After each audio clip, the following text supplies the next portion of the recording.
Hello, I'm Kads, and welcome back to the free-to-play review. So today's topic is going to be the latest iteration of the summon pool, the first summon pool of 2026, the Dwarven summon pool, or Dwarves summon pool. So this summon pool is quite interesting because I would assume that they picked Dwarves because of the recent release of Hilvi, who is of course in the summon pool for the legendaries, but the headline champion is the faction unity champion, Admiral Black Tusk instead. So kind of interesting how they did that, but I assume they picked Dwarves because of the recent release of Hilvi, and again, she's in the pool. But yeah, there's a decent mix of good Dwarves legendaries in the mix. Admiral Black Tusk is relatively unique as far as, you know, being able to play Stone Skin if there are 4 or 3 Dwarven allies. Hilvi is great, especially if you have Tormund.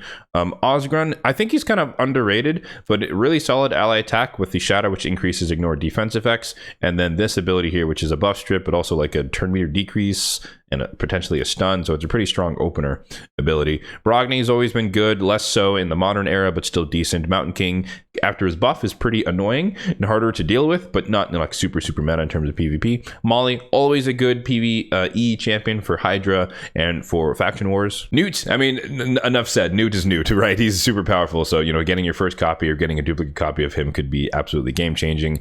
Granite Doorkeep, relatively underwhelming, I think, in my opinion, relative to other HP-based nukers, but still serviceable. Another champion with the Shatter buff in his kit. And then Uzul of the Jade is relatively unique. I think he only really shines, though, with like Relentless sets or a Shuzen type champion to give him instant turns or extra turns and whatnot, and then he keeps cycling ridiculously, but outside of that, on his own, he's not that amazing. And then in terms of the epics, pretty good mix. We got Firegun Isbel, which is one of the Lady Mikage epics, like Melga Steel Girl is great if you need a budget reviver for Dwarven Faction Wars. Rockbreaker, excellent control champion. Bodbor the Bard is kind of crucial for some elements of Centranos in the Curse City. Morag is excellent for the Curse City and just overall mini ally attack in her kit. Cornelia, I like her for CC as well in the Faction Wars, AoE contactless sleep, but also could be useful in the Sand Devil if you want the 97% chance success. Rearguard Sergeant, really good like early game champion for nested allied protection clan boss teams, Demon Lord clan boss teams, and then of course Geomancer kind of like New, it goes without saying, but super solid PvE epic. Now in terms of the rates here, this is a pretty standard summon pool. We have a 6% chance to get one of the legendaries and then a 94% chance to get an epic, which, as I always like to highlight, means that the most likely outcome, 1 in 20 more or less, is that you're going to get an epic. So don't be surprised if you get an epic if you're only doing the air quotes free summon. But the 6% chance legendary does break down into the 2 and the 4% you see here. And the way to think about this is there are a lot of admirals in the pool, such that 2% of the overall chance is to get him, and then the 4% chance to get any of the other legendaries is split evenly across all 8 of these other champions. So you're a lot less likely to get them if you were to get a legendary in the first place. Now in terms of the air quotes free summon, it is actually quite an interesting event. It is a soul chase, so it is not like a challenge tournament or anything like that, or some sort of Sand Devil turn attack or Gear Ascension tournament. It is a soul chase, meaning that you will have to pull some soul stones, which of course if you recently went for Hilvi, you might be relatively low on soul stones. However, the incentive they're offering is that there is a 2x going on at boosted rates for Immortal Soulstones only. So 5-star and 6-star boosted rates here just for Immortals, which I think creates a really relatively interesting circumstance. So if you burned all of your Soulstones, then this is kind of a no-go no matter what, just because it's going to be relatively expensive. As we saw in the tournament, it's about 1,000 points. Trying to do that with Mortals, especially with non-boosted rates, can be quite tough. It could be your first 10 pop could give you 1,000 points, or you could pull 80 and get like 200 points. It's a very wide swing of possibilities when it comes to Immortal Soulstones. However, if you do have some Immortals to spare, you could get a good value, but you can also get absolutely shafted, get a bunch of 3-star rares, which are not going to give you a lot of points. So it's always a gamble, I guess, is kind of the takeaway there.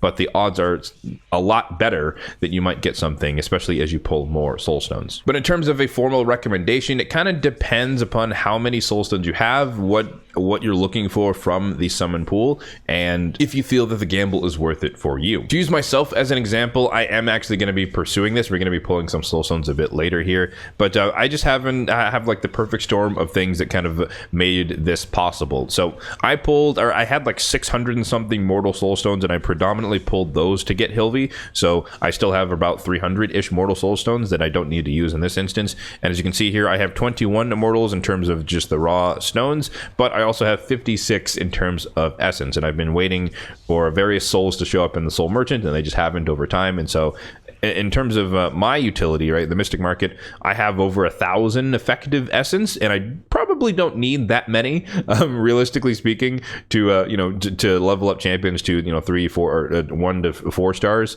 And so I definitely can spare some of this essence and use it in terms of soul stones on top of the base that I already have. But also, as we kind of saw a little bit of flicker there, but I got lucky that today was the day where I got the 5-star Marius Soul in the Soul Merchant. So that was worth 450 points for a 5-star legendary soul. So that was just oddly convenient, and that's basically puts me halfway towards the summon pool threshold of 1,000 and something. So that makes it really, really easy for me to get to 1,000 with hopefully 10 immortals, maybe even upwards of 20 if we get some bad RNG. So in my unique circumstance, it makes a lot of sense for me to go for this event, and ideally we could hit some decent luckiness going on here and get all the way out to the legendary tome 1450, or even super stretch goal, get to the 2,500. So we'll kind of play it by ear as far as how many we pull today. I'm willing to pull up to 30. That's like the hard cap, but ideally I would get wherever I'd get somewhere reasonable in 20 immortals, and that's kind of the goal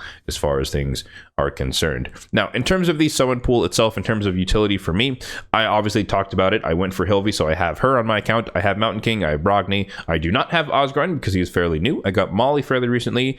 Granite, Newt were fusions, and I don't have Uzul of the Jade. So, and of course, I don't have Admiral Black Tusk. So there's 3 legendaries that would be new on my account, but at the same time, even if I happen to get a duplicate, I'm still in search or in need of Faction Guardians for Dwarves. I think I'm at 6 out of 10. Yeah, so if I get a duplicate of any one of the ones I already have, cool, I get 10% defense in the Dwarf Faction Guardians, and then it's one step closer to getting that juicy 10 speed. So that basically does it for the free-to-play review aspect of this video. In terms of what you guys should do on your account, again, it depends what you're going for, but of course, keep in mind with the relatively recent leaks, we know that the next IP collaboration with Raid is going to be Assassin's Creed, and there's going to be a decent amount, at least 5, maybe even 6 new champions coming to the game. And if we have using the Teenage Mutant Ninja Turtles as kind of a recent reference, there are going to be a lot of offerings for guaranteed offerings for champions, either with Titan events, Decks of Fate, Heroes Paths, etc., that may or may not include shards and or soul stones. So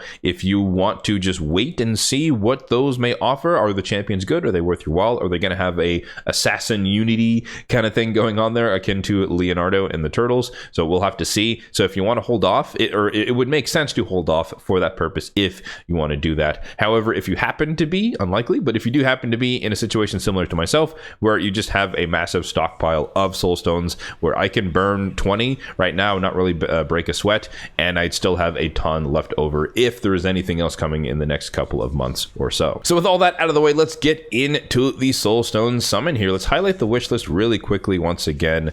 So I'm working on building up my Arnorn. Ideally, I would get him, 6-star I guess would be ideal, but realistically speaking, just the 4-star would be enough just to get him the crit damage. I recently got him his 2-star soul from the Soul Merchant as well. I think that was a couple of days ago. Nishak, still looking for ideally 3 plus on his soul, like getting to the next tier of lethal dose just to make his poisons more potent after the bombs explode. Queen Ava, we got her to 3-star, but ideally that'd be 4 or beyond just for the crit damage again. For the epics, I want a second Whisper built up to ideally 6-star Crushing Rend, but I'll take anything below that. She's at 1-star at the moment. Basher, I think he's now at 3 or 4 stars, and it would just be nice to get him to get him to 5 for the extra accuracy. I still use him on a regular basis alongside Fabian. And then Dur, that's just like a Faction Wars champion. It's really hard to keep your champions alive in hard mode Faction Wars, especially if they're epics, relatively squishy epics. So having higher awakenings just gives them more survivability. And then for the rares, they're just kind of Centranos, Curse City type champions who are rares who would benefit from having higher than I think 3 or 4. I think is the average across these guys. So having 5, 6-star blessings on them would be good. So because we have boosted rates, and if we happen to get someone from the wish list, I do want to refresh their slot. So we're going to go with a bunch of single pulls here. So 20 to go. Let's dive right in and see if we can take advantage of the lovely boosted rates here. So we're starting it off badly with a rare, a 3-star rare. That's exactly the opposite of what you want to see. But again, that's what I'm saying. There's a large swing in the possibilities of your Soulstones, especially Immortals, or at least Immortals are the most painful. But you could definitely end up with a really, really low amount of points despite pulling a large amount of Soulstones, as we may, hopefully won't see here in this instance. But next Soulstone here, sorry I had to cough, apologies for that one. Still coming off the flu with the post-viral cough. So if I need to take breaks, I will accordingly here. But yeah, this was worth 12 points. Unfortunately, it's a 3-star epic. So ideally, we kind of step up the odds here, but we have a bunch to go. So let's see what we can get here. So, okay, first legendary of the session, and it is a 3-star. That's okay, that's something. Lots of 3-stars today are the rates on, but 3-star Nethril, okay, that's better than I think he is at the moment. But first legendary, maybe that will signify our luck turning around. Back-to-back legendaries, and it's a 5-star. Okay, that's good for points. It's not good for, you know, quality of the champion. I don't even think I've summoned her yet, or no, I think I did summon her. Actually, she's one of the daily login reward champions, of course, but I do have absolutely no intention of using her ever unless they change her or add something new to the game where she becomes relevant. But again, for the sake of the points, 450 is excellent. So at the bare minimum, we're at 900, but just because of the Marius Soul that I got earlier. So we're probably at the 1000 points already. So at this point, we're just going for the bonus. So maybe, hey, if the luck continues in this kind of vein, then maybe we only have to pull 10 Immortals, which again would be a really, really good deal. And I would still have 60 something effective Immortal Soulstones, but of course we're brought back down to earth with another 3-star rare, so totally fair. All right, let's temper our expectations. We're definitely not going to get a massive string of 5-star legendary souls. Now I do secretly wish that was Nishak. That would have been fantastic. 5-star lethal dose on my Nishak would be absolutely amazing. Another rare champion there. Unfortunate. Looks like we're only getting, okay, I was gonna say, like, we're only getting like 3-star rares. Every time it's a rare, it's a 3-star, but there's a 5-star, the first one on the board. Let's see what the next one here can get for us. Oh, we're just hitting the low rolls here. Lots of rares. But okay, 6-star rare, not from the wish list, unfortunately, but all of these will be sold. I don't keep any rare souls for rares I do not use. Kind of depends on how you want to play it. But oh, I thought that was Kymar. Oh, that would have been fantastic. A 5-star Kymar soul would have been really, really useful. Because I think my Kymar is a baseline. But I also have Tyrant, so that's not the end of the world. Extra resistance, extra accuracy for him. I don't remember. He might not have a blessing either, to be fair. But hey, it's another 450 points. So again, our bare minimum right now is at 1500. So we've secured the first legendary tome, and we're still working towards the first 10. So let's end off on 10, kind of see where we are in the soul chase, and kind of go from there, gauge whether or not it's worth it. 300 points. That's fantastic. A 6-star epic. That's great. Even though it's a really, really trash champion. He technically, Warden, not technically, but Warden feels like a rare because he has like the weak version of debuffs in his kit. I think he's the only epic, legacy epic in the game right now that has the weak version of debuffs, which is kind of crazy to admit. So let's claim these soul coins and let's check in on the Soul Chase tournament. It might not be fully updated just yet, but, you know, based on, you know, back of the napkin, we should be in the neighborhood of 2,000-ish, maybe just a bit shy. If I had to guess, it may or may not be updated. 1,800-ish makes sense to me. So I think it's worth the gamble because the first 10 went relatively well. We got 2 5-star legendaries alongside the one that we got from the Soul Merchant. So the odds are decent that we can get 700 points and then kind of max this out. In my mind, because there's always going to be future 2x events, there's always going to be future Heroes Paths or Decks of Fate or anything. There's not really much of an incentive to, you know, try to win the tournament to go out to 5,000 or whatever points. So if we can just get to 2,500 within a reasonable amount of Soulstones, then I think this is a massive win. I'll collect the rewards once we finish things off later here, but yeah, let's go back in and yeah, we'll continue on with the single pulls here, and the goal is to get 500 more points. I don't think we triggered anything from the wish list, unfortunately, so we're going to keep that the same. So now we can do, or try to track our math as best as possible. We haven't gotten a mythical soul yet. That would also be kind of nice. But 3-star epic, unfortunate, 12 points, not going to move the needle a ton. Still basically at 1,800, or let's call it 1,900. I think it was closer to that.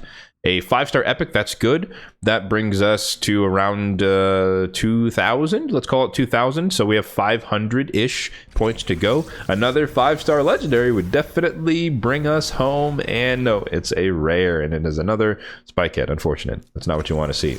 Basically does not move the needle at all whatsoever. Another rare, totally within the realm of not acceptability of expected to return here, but 6-star rare, we'll take it, I guess. Tiger Soul, don't really plan to use her, so that's going to be sold as well. I guess we get some essence back from the souls that we are going to sell. Legendary, is it 5-star wish list? Ooh, actually, that is great.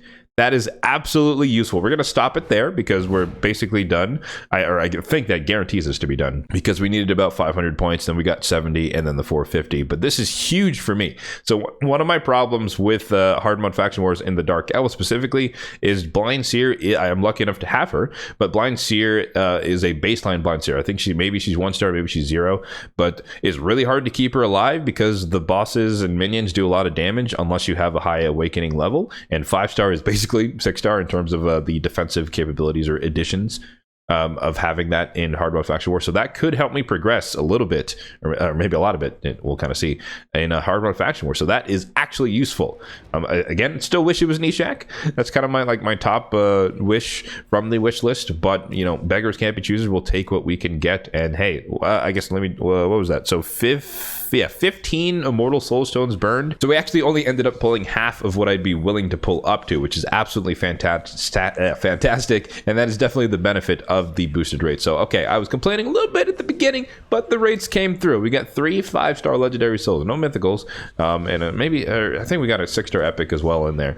But yeah, decent return on the rates there. So definitely worth it in my opinion. Again, this is kind of a niche opportunity for me in my situation, having a massive backlog here of coins that I can turn into soulstones and or essence. And like I said, I know for a fact I do not have enough champions on my list to use 1000 essence, so I know I can use these in terms of soulstones if there is some guaranteed event that requires them in the relative near term. But of course, I also have time to farm up over time because of course the events are not going to be the first things out of the gate. As we learned with Teenage Mutant Ninja Turtles, they would definitely drag it out for many months as far as guaranteeing champions and whatnot with whatever the overall calendar is. But yeah, checking in on the tournament. Oh, my math was incorrect. Okay, we're getting a little too hyped, a little too excited. Oh, we're 20 points away. Okay, I thought we were at 2,000 ish, and then the 500 or the 450 was enough to bring us over, but apparently we were a little bit shy on the mental math there. Okay, so now decisions to make here. 20 points. Is it worth just yeeting an extra immortal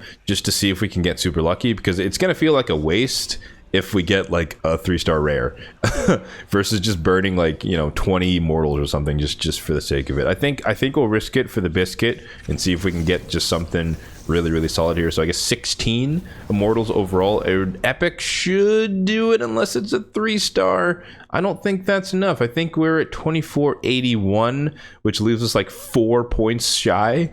So I think I always like to pull my mortals in 10, so I'm just going to pull them in 10, even though I could probably pull these one at a time as well. But yeah, no boosted rates here, but the goal is just to get a bunch of stuff that's going to give me 5 or 20 points or whatever this is worth. I guess the legendary is going to push it a bit higher, but we're guaranteed at this point 60 points, so we'll take it. But we're guaranteed to get it, and we can ignore the wish list ones here, the repeats or indoor lower level. Maybe Ethlin might be an upgrade there, but okay, now we're guaranteed this time for sure we're guaranteed to have gotten both legendary tomes. So yeah, 16 immortals in the end, and then 10 mortals just to get slightly over the line. I anticipate, well, I don't know, these guys are relatively low. Looks like they stopped at 1400 is the first legendary tome, so they might be stopping there. 1200 is just above the soul fragments or whatnot, or Prism Fragments. So we might be able to hold 6th place, get some gems. I mean, no matter what, we're not going to drop below 10th. So I think we're going to walk away with some gems here, which is pretty nice. A consolation prize, if you will. But yeah, I'll take that. I'm in dire need of legendary tomes. I've been burning through a lot of them relatively recently, so I'm definitely in the market for getting some tomes. So that's, again, definitely worth it. Void Shard as well. Epic Tome is useless, but the gems are great, 150. I do recommend, generally speaking, for these types of events, if you can pull, 30, 40, 50 Mortal Soulstones and just get, maybe not that many, but if you can just get the first 2 nodes, 300 energy is worth a lot, and 150 gems is worth a lot in terms of energy and or other utility. So I do recommend trying to, at least in every soul chase, just to get, throw a few mortals in there just to see what happens, just to get the lower rewards. That's another recommendation there. But we're going to hold on to the Prism crystals here. I think the summon pool should, I mean, it's Monday at the time of this recording, but I think we can kind of hold off and save the, well, actually, I guess I have options here. I could choose to save, I could choose to claim it and have it auto pull once the champion chase starts with this upcoming weekend. Or if, because I don't really, because I have so many of these champions, I honestly could just hold on to the fragments and have them claimed after this event ends, and then just save it for whatever the next summon pool is. I have to think about that. I might actually end up doing that, only because I do have majority of the champions in this pool. They're not really like, the ones I don't have aren't necessarily going to be game changers for my particular account. But yeah, I guess stay tuned for whether or not I do that. We'll find out on Friday or over the weekend when whatever the champion chase is. I guess it'd be 2x Sacreds should be the next one. But yeah, that is going to do it for the Soulstone summoning session for this video. And as I mentioned before, our blind seer, or my blind seer, is going from 0 all the way up to 5-star awakening. So that is massive. So now I'm definitely looking forward to the next time that Dark Elves comes back around in terms of the hard mode faction, or just the faction wars rotation. So this is definitely the highlight of the session in terms of overall benefit and overall utility. That's definitely going to be the best progress for my account. So super happy about that. And I guess, yeah, we can do Tyrant as well, but 5-star for him. So yeah, that's going to do it for today's good combo video of the free-to-play review, as well as a Soulstone summoning session. Let me know in the comment section down below, are you enticed to pull for this? Do you have some spare immortals that you feel are worth your while in terms of taking advantage of the booster rates and or going for the air quotes free summon in the summon pool? Or are you just going to hard skip this, keep stockpiling your Soulstones in anticipation of whatever might be coming down the pipeline when it comes to the collaboration with Assassin's Creed? As always, if you did find this video helpful, then be sure to hit that like button down below. And if you did enjoy the video, then be sure to hit that subscribe button down below as well, if and only if you're enjoying the content overall on this channel, for more content just like this one in the future. Thanks for watching, and have a good one.